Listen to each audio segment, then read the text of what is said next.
Peaches, welcome to your weekly pick a card regarding work, career, job, all that kind of stuff. Stack 1, stack 2, stack 3, or you can do fox, bunny, and skunk. Timestamp below. Let's get to it. Stack 1, the baby fox. Your overall energy. You have come to the edge. Is it gonna, do I need my light? All right. So this is essentially the Fool card, and having to access trust and faith in the face of the unknown. Fear is not going to serve you much of a purpose because they're really asking you to try to fly here and to have courage. So for what needs your attention, you have the Five of Pentacles. So yeah, that tracks, holding yourself back from walking through an open door. Pay attention to your first instinct when someone presents you with an opportunity or a lead. Is it to say no? And like, I'm not good enough to reach for that. It feels like that self-fulfilling prophecy where if you haven't had much success, you don't have the confidence to jump on opportunities. And because you haven't jumped on the opportunities, you don't have successes on which to build your confidence. So there you go. Come to the edge. And so for what you can look forward to, you have the Two of Cups. It looks like you have maybe meet a kindred spirit. You have, or meet, I should say, a kindred spirit at work. So maybe you get paired up with your work crush for a project or connect a little deeper at the water cooler. And some of you, this could be office romance, but I'm also seeing like quality time with your work bestie. So take a risk and have a conversation. So for what to avoid, you have the King of Wands.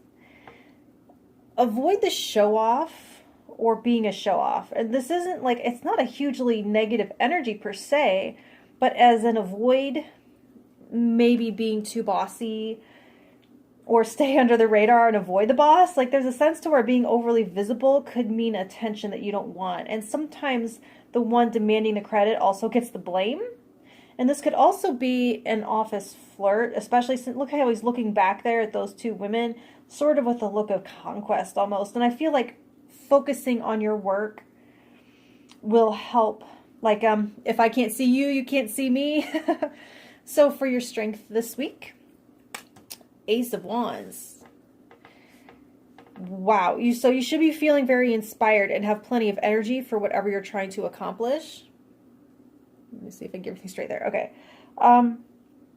Being passionate about your goals is like a superpower at this time. And it's definitely going to help you focus and be much less easily distracted by whatever drama this guy is bringing. And so this Two of Cups, it feels emotionally supportive, but this looks like someone not minding their business and blabbing they saw you talking and not working. So maybe keep it to text or email, and then you won't be bothered by this crap, and you will have results, and no one can say anything, right? So what you can accomplish.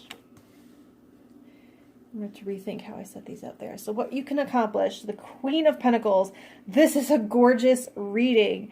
You can accomplish a lot that is actually tangible. Profits, like product results, or a nicer workstation or office. Improvements to your environment, improvements to how you're compensated, or solidifying your position as someone who gets it done. Cementing your job security because of how you show up with consistency and reliability. And so this all feels like kind of like on the job stuff, but if you're looking for a job, you might meet someone who can help you find opportunities, but you have to have the confidence to say yes, but at the same time, don't overpromise. Like this looks like underpromise and over-deliver in order to see those monetary results, okay? So that's what I have for you for now, and if you want to hear what I have next week, like, share, and subscribe, and all that good stuff, and I will talk to you then. Stack 2, the little bunny. Your overall energy is between worlds. So this indicates a time of transition or going through a portal where you really are not on either side of it. You're not out of the old and you're not really into the new. So just remember that it's a process and to keep going and don't get stuck in here. All right, so for what needs your attention, you have the Nine of Swords. So anything that you're worrying about or experiencing anxiety over, it's time to address it with a strategy or an action plan. Like worry has an actual purpose, and it's to spur us into being proactive and finding solutions to problems. But worrying unproductively over things like out of your control, that won't help anything. So it makes sense to be anxious as you move into the unknown. So just keep your conscious attention within your radius of actionable control. So for what you can look forward to, you have the Tower.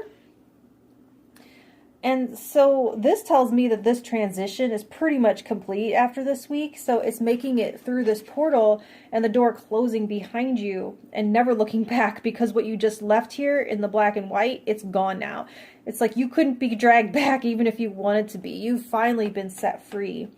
So for what to avoid, the King of Swords. Funny because the other one got a king here in this position as well.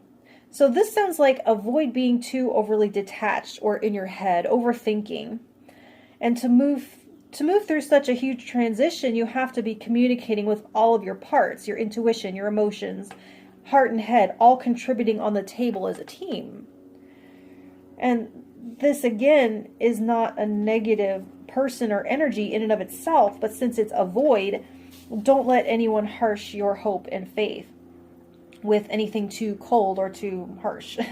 So don't let this put you back up into this. Don't let anyone tell you what to do. So your strength this week, the Magician. So I was just saying that all of your faculties contributing equally. So yes, your logical, rational mind is here to help, but it's not at the head of the table like this king thinks he should be. He's looking back here at how to fix this, but you don't. You're creating something entirely new that will look nothing like this. And this looks so much like her rising up into her creative power, from worry to world building. And she's sitting here in this rubble, and she sees building material, and the result will be more holistic than this energy would create. So for what you can accomplish, you have the Seven of Swords. And let's see if I can get these things centered up in here. So this talks about, I don't want to drop stuff. Maybe not everything that you set out to, but you will scrape under the wire with just enough. Between worlds, it suggests that this is a brand new beginning, and the work may not yet be streamlined or chugging along smoothly, but you can come through with an idea of what you can accomplish and what was unrealistic before. This is like you may drop a ball or two, but you will have done your best, and like bare minimum in this really unfamiliar territory will be enough. So that's what I have for you for now, and if you want to hear what I have for you next week, like, share, and subscribe, and all that good stuff, and I will talk to you then. Thank you. Okay, stack 3, the Skunk. Your overall energy is chaos and conflict. So yeah, a little bit hectic, but hey, now after this reading, hopefully you can be better prepared to navigate this asteroid field. This is like 5 of Wands. So people or aspects of yourself being at cross purposes.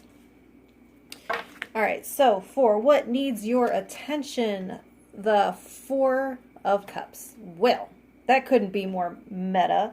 So it's something that you've been missing or ignoring. So it's not being very specific as to what this is. I feel like it's pointing to something different for each person, but it's like you know what it is. It's that opportunity or offer that you haven't decided on, that idea that you haven't committed to, like that call or that email that you haven't responded to. You know what I'm talking about. So what you can look forward to, you have the Ace of Pentacles. A new resource coming in. So it's not like a windfall per se, but it's something that you needed in order to get something started. So like, you can't get the ball rolling without a ball, right? So maybe a small amount of cash, a yes on something that you've been waiting for, a file you needed, or a project is given to you to head up, or a client list. It's something like that. An assignment that is really an opportunity for you to shine. And there might have been some competition for it, it looks like. So what to avoid? Princess of Cups. Little distractions, looking at social media for hearts and likes, looking out the window wishing you were at the pool. Not necessarily, bad things, but you're being handed something that needs your care. And so you need to focus. And I feel like someone is trusting you with something, and you have to show a certain level of maturity to be successful with it. It reminds me of back in high school, and maybe they don't do this anymore, but in like 5th family or parenting class or whatever, they would send you home with that fake baby and it would cry and you'd have to turn the key and make it stop crying. So it's like, testing you to see if you can handle having a baby. It's that, so you do have to show competence here. So wishing isn't going to serve you as much as dedication will. And with all of this chaotic energy, I feel like you need to zero in on this thing being handed to you in order to grow. So your strength this week, you have the Three of Wands. An ability to be forward thinking and to see a step ahead. So like if this conflict is a chess game, metaphorically speaking, it will be well telegraphed for you. Or you'll be able to perceive that telegraphing. Some things are and people can't see it, but you're able to see it. That's, we're talking about a strength. So there's patience and good timing here as well. Being able to see your opening. So like in Double Dutch, getting the hang of the pattern or rhythm and then moving in on it. So it's like you find that there is an actual order in this chaos. So what you can accomplish, the Three of Swords. Interesting. It's pretty cool here where we were talking about recognizing patterns. So it's like I'm seeing a pattern. I'm seeing that this is off center and it's driving me crazy. There. Okay, so you're seeing a pattern and stopping it from causing you any more pain due to like self-fulfilling prophecy. You're seeing how your own wounding and trauma are players in this conflict, and that's one of the pieces of this puzzle. It's like a logic puzzle where, each piece of information that you click in, like Sudoku that you plug in, the solutions reveal themselves off of the last solution. So like you identify your pain and how that plays a role, and you look at that contributing factor to the chaos, and suddenly that part of the moving pattern locks in and stabilizes. And then your next solution becomes more clear. I hope that makes sense. And that's what I have for you for now. If you want to hear what I have for you next week, like, share, and subscribe, and all that good stuff. And I will talk to you then. Thank you.